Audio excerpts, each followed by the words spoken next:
So, aging. Ah. What's that like?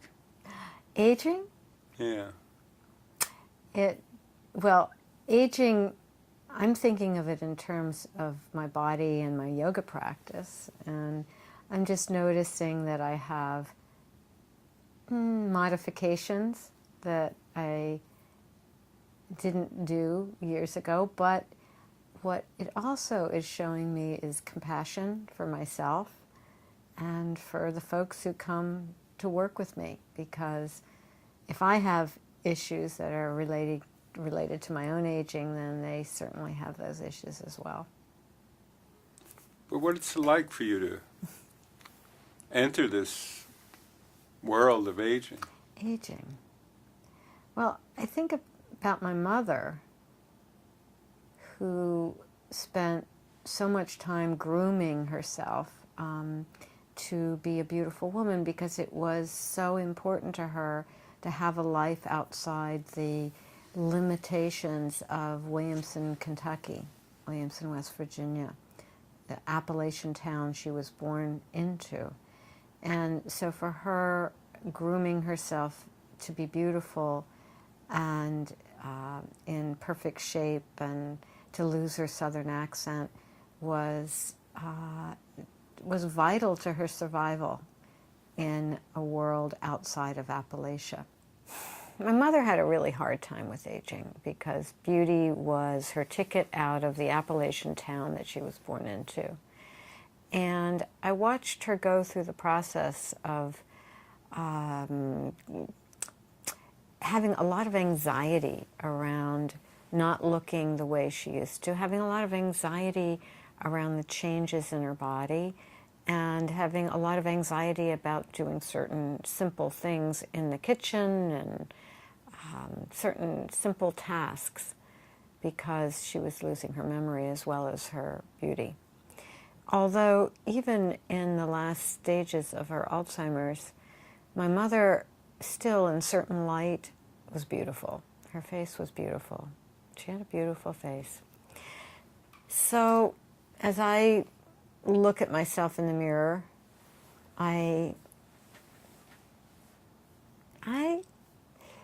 it's like, there I go. I'm not the same as I used to be, and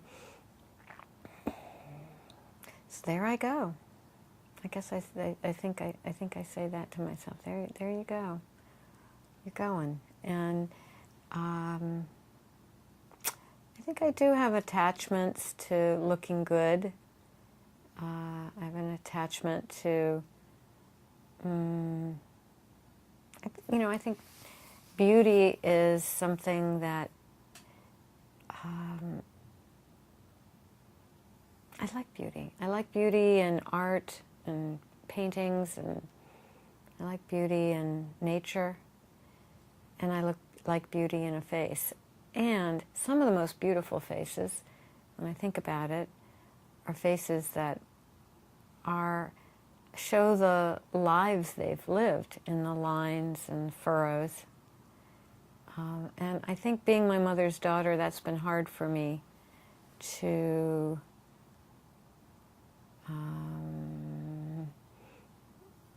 really integrate in my own face. Really say, yes, this just shows how much character I have. This just shows how much life I've lived. Because I guess I have trouble with transitions, perhaps. I'm maybe not ready to give up the playfulness of youth, the joie de vivre of youth, and watch myself not be able to do everything I could do. And it's interesting because I've been hanging out a little bit with you, Gio, and so looking at some of my previous artistic endeavors prior to being Amy Weintraub, yoga lady, and seeing, some of them, I don't think I could do them today. I think I had a sharper mind, a clearer mind, and and a vitality and energy that just carried me through some pretty amazing work, film and my form of art, which is spoken word, written fiction, poetry.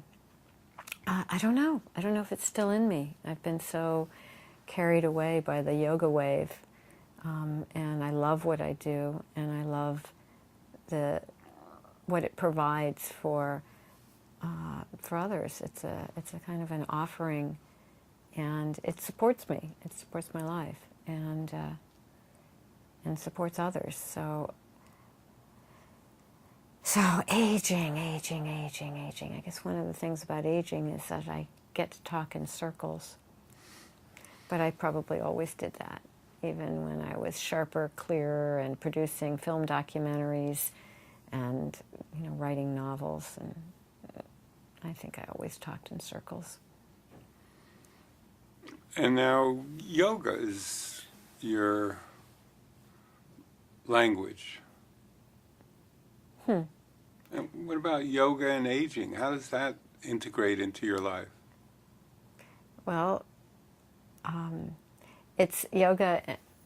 Yoga has supported me for about 25 years, I guess, in doing whatever I want to do. So it's not, for years I practiced yoga just as a way to clear the space for me to do what I wanted to do, which wasn't teach yoga necessarily. It was to write and to play and to love. It wasn't, I didn't do yoga for yoga's sake. I did yoga for Amy's sake.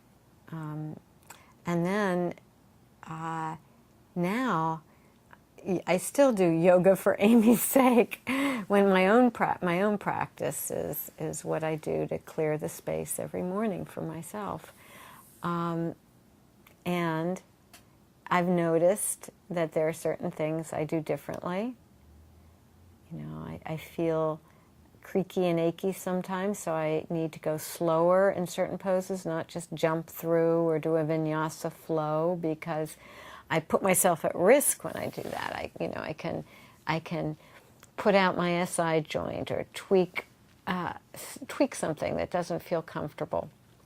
So I practice with more attention to alignment and details that were always part of my practice, but they weren't as significant. Now I need to be more conscious of aligning, particularly my hips in any pose, because I probably have an inherited predisposition for arthritis, and if I go too quickly into poses or move hang out in forward bends, or even sit in a chair for too long, I can get achy. So I need to understand that my body is changing and my yoga practice has to change. The yoga changed me for the better, and now I have to give that attention to my practice so that we kind of work in partnership, my practice and me. And so I think as I extend that into the way I teach, it's just with a lot more compassion for what the folks who come to me might have going on in their bodies and minds, and an attention to detail, alignment detail that maybe I didn't pay quite as much attention because I was so much involved in yoga for the emotional, mental bodies, for the koshas, the sheaths of the emotions, and so now I'm really interesting that most people start yoga practice thinking more about alignment. I started looking for bliss. I started looking for Anandamaya kosha. I started looking for, nirvana. My yoga practice was about bringing me to a place of deepest and most intimate and eternal connection with whatever you want to call it, the universe, prana, the divine. And that's what my practice for me was about. And now it's getting more physical, more like concerned about like, okay, let's adjust this posture so that it's as comfortable as it can be. I didn't have to worry about that in my youth. And most folks in America who start yoga start from the standpoint of, I'm doing this practice to fix something in my body, or to keep my body youthful, or to to work on giving me more peace in my life, or more calming my mind, but primarily body. So back to body, to make sure that my body is flexible and fit and strong. And those were never my goals in practicing yoga. They were my assumptions, because I already had a strong, fit, flexible body. And as I age, I can't take my strength, my flexibility, and my ability to do the poses for granted. I have to really spend time making sure that they're safe. And what's it feel? Is there a difference in how you feel now than when you felt we were doing this younger? The end result of my yoga is there's no difference. I mean, yoga takes me to a place of connection, of spaciousness, of wholeness, of like alertness, of feeling awake in body, mind, and spirit, feeling ready, that sense of readiness for what life brings. And that has never changed. You know, that reminds me of one of my oldest students who I said I would continue. I talk about her in Yoga for Depression, Dorothy Wheeler. She came to me in a regular yoga class at the Tucson Racket Club when she was maybe 81. And she was my yoga student along with 20-somethings, 30-somethings, 50-somethings, 60-somethings, 40-somethings. She was my yoga student until she was about 87. And during that time, she was a good Christian woman, and you know, what was really important to her was her church and volunteering, but she would do the yoga along with everybody else, although her body, her poses didn't look like the 30-something practicing next to her, but she glowed as she practiced, and she would get into a state of well-being, and she would just shine. And she would go into, we always do at the end of yoga practice, a deep relaxation called Yoga Nidra. And she would come out of Yoga Nidra just with just bliss on her face.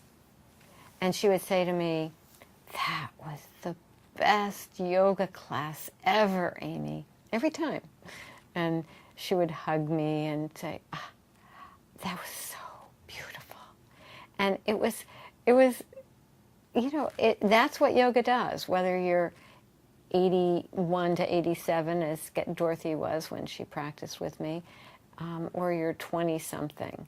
If you're practicing with attention to the sensations in your body, if you're not, you can do yoga as a numbing out way to be. It can be just a physical exercise and you're thinking about something else and you're jumping around and you're doing your asana practice.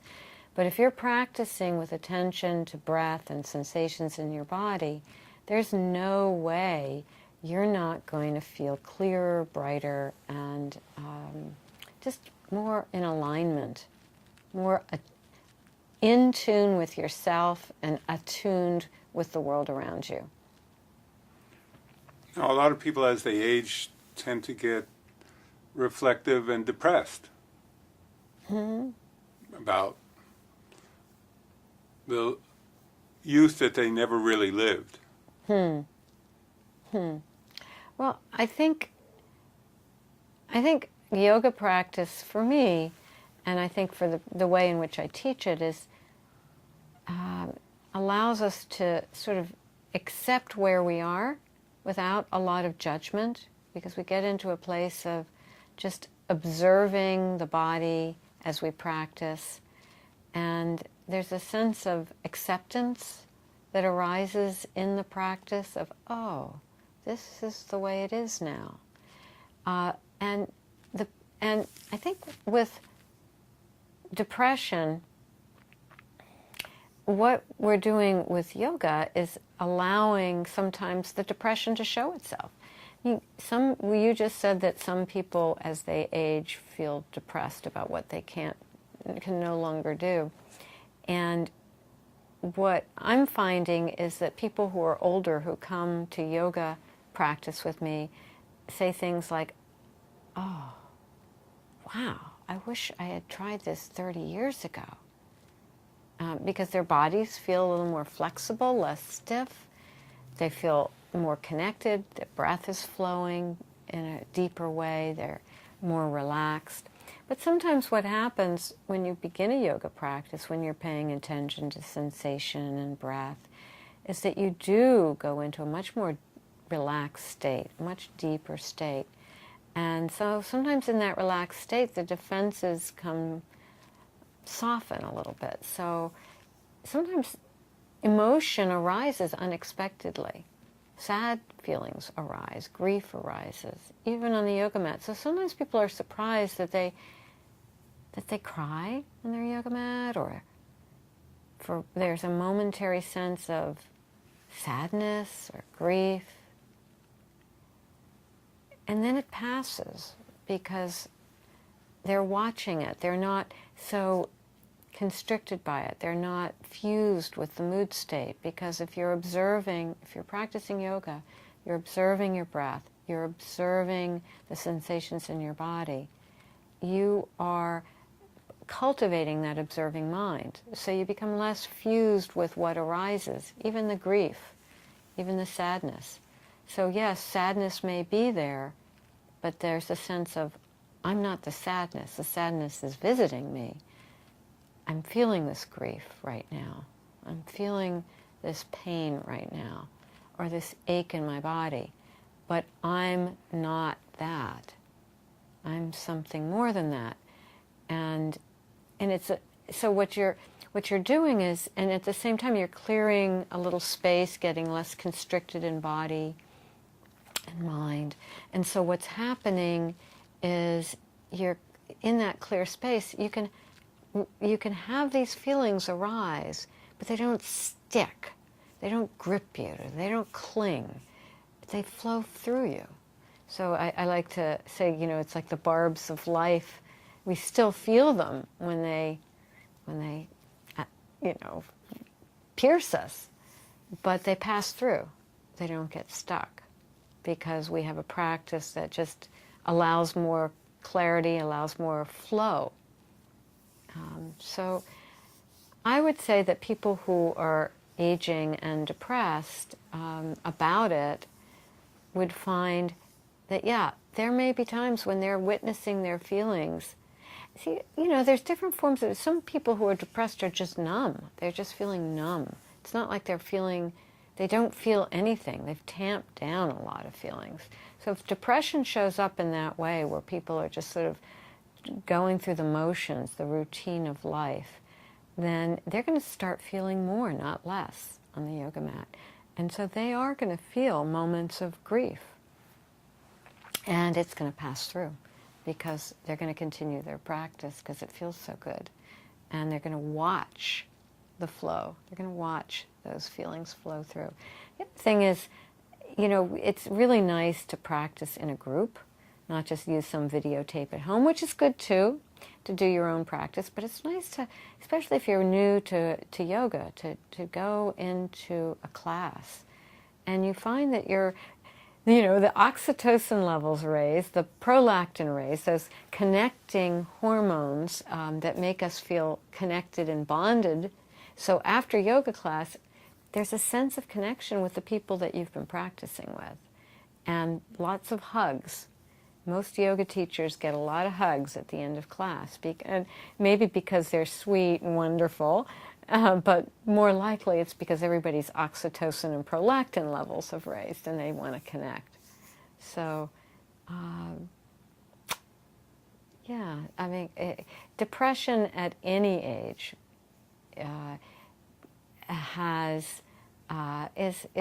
it's a sense of separation, aloneness, and isolation. And what yoga can do is allow us to feel more connected to ourselves and to others. And I'm not just meaning because we're practicing it in a group, because even when you're practicing at home, if you're doing the breathing practices with the movements, then you're feeling clearer and more connected and more at home and at peace with yourself and in your body. And research has shown that the pain, we can have arthritis, or we can have fibromyalgia, or we can have chronic fatigue, or other kinds of chronic painful conditions, degenerative spine. And yoga practice isn't going to fix it, it's not going to cure it, but it creates more space around it. Because if you're constantly tightening around that area of your body that is in pain, you're making it worse. And it's also, if you're thinking about it all the time, you're making it worse. But if you're giving yourself space, which is what yoga does, then there's less, the pain is there, but on a scale of 1 to 10, it may be a 3 instead of a 7. I'm Amy Weintraub. Come visit me at yogafordepression.com, amyweintraub.com. Let's connect. Thank you.